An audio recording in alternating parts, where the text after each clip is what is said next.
और इस वक्त की बेहद बड़ी खबर आ चुकी है। केंद्रीय कर्मचारियों के लिए बेहद ही बड़ी खुशखबरी है। सरकार की तरफ से बड़ा ऐलान किया गया है। 8 दिनों के अंदर पुरानी पेंशन बहाल की जाए, सरकार की तरफ से आदेश जारी किया गया है। ये इस वक्त की बेहद ही बड़ी खबर आ रही है।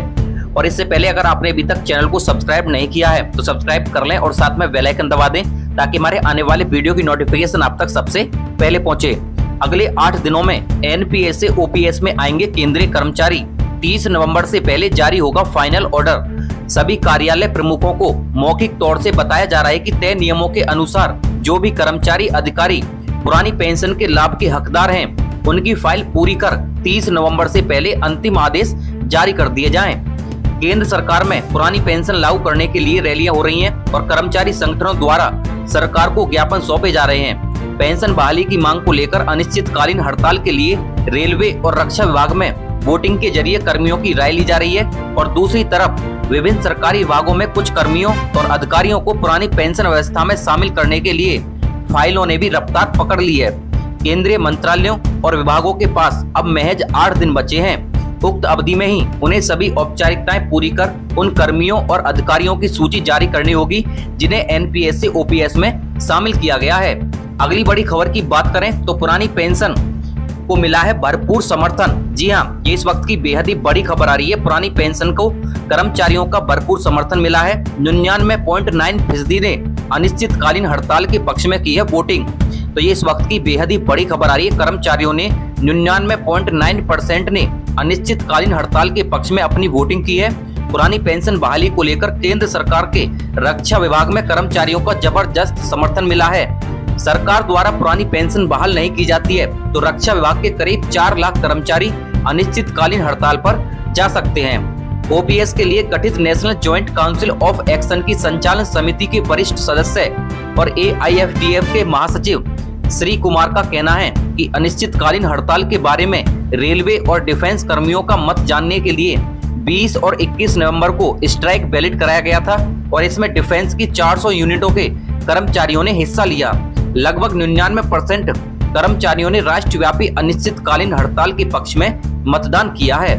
पुरानी पेंशन बहाली के लिए केंद्र और राज्यों के कर्मचारी एक साथ आ गए हैं और देश के लगभग सभी कर्मचारी संगठन इस मुद्दे पर एक मत हैं। केंद्र और राज्यों के विभिन्न निगमों और स्वायत्त प्राप्त संगठनों ने भी ओपीएस की लड़ाई में शामिल होने की बात कही है। बैंक एवं इंश्योरेंस सेक्टर के कर्मियों से सकारात्मक बातचीत हुई है और कर्मचारियों ने हर तरीके से सरकार के समक्ष पुरानी पेंशन बहाली की गुहार लगाई है, लेकिन उनकी बात सुनी नहीं गई। अब उनके पास अनिश्चितकालीन हड़ताल ही एकमात्र विकल्प बचता है। 10 अगस्त को दिल्ली के रामलीला मैदान में देश भर से आए लाखों कर्मियों ने ओपीएस को लेकर हुंकार भरी थी। कर्मचारियों ने 2 टूक शब्दों में कहा था कि वे हर सूरत में पुरानी पेंशन बहाल कराकर ही दम लेंगे और सरकार को अपनी जिद छोड़नी होगी। कर्मचारियों ने कहा था कि वे सरकार को वह फॉर्मूला बताने को तैयार है जिसमें सरकार को ओपीएस लागू करने से कोई नुकसान नहीं होगा। अगर इसके बाद भी सरकार पुरानी पेंशन लागू नहीं करती है तो भारत बंद जैसे कई कठोर कदम उठाए जाएंगे।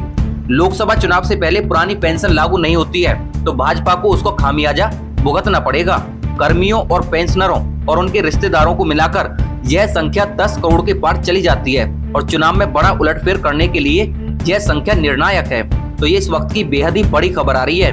अगले 8 दिनों में ओपीएस पर बड़ा फैसला हो सकता है और इसी के साथ ही साथ गुप्त मतदान में कर्मचारियों ने भरपूर समर्थन किया, जिसमें 99% अनिश्चितकालीन हड़ताल के पक्ष में कर्मचारियों ने अपना वोट दिया है। तो ये इस वक्त की बेहद ही बड़ी खबर आ रही है। पेंशन को लेकर बेहद ही बड़ी खबर आ रही है। पुरानी पेंशन बहाल ना होने पर होगी देशव्यापी हड़ताल। जी हाँ, अगर पुरानी पेंशन बहाल नहीं हुई तो देशव्यापी हड़ताल का ऐलान किया गया है। विगत दिनों all India railway men's federation का 99वां वार्षिक महाअधिवेशन परेल मुंबई में हुआ, जिसमें तमाम वक्ताओं ने नई पेंशन स्कीम को समाप्त करके पुरानी पेंशन की बहाली के लिए आंदोलन का उद्घोष किया है।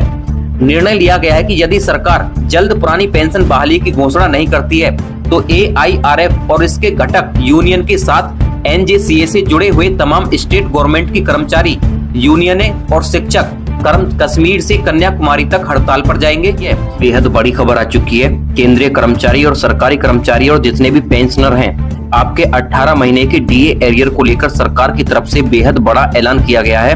आपको 18 महीने का डीए एरियर दिया जाएगा। ये इस वक्त की बेहद ही बड़ी खबर आ रही है।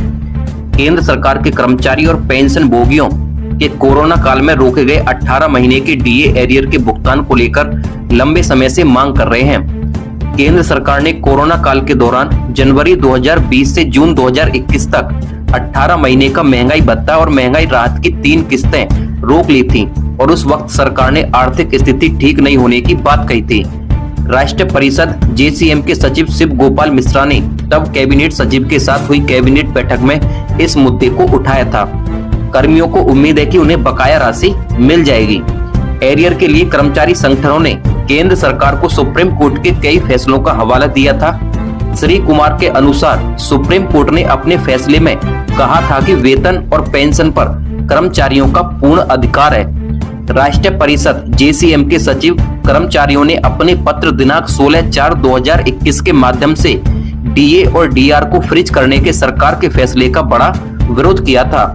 कर्मियों ने सरकार के इस कदम को वेतन आयोग की स्वीकृत सिफारिशों के खिलाफ बताया था। तो ये इस वक्त की बेहद ही बड़ी खबर आ रही है आपके 18 महीने डीए एरियर को लेकर।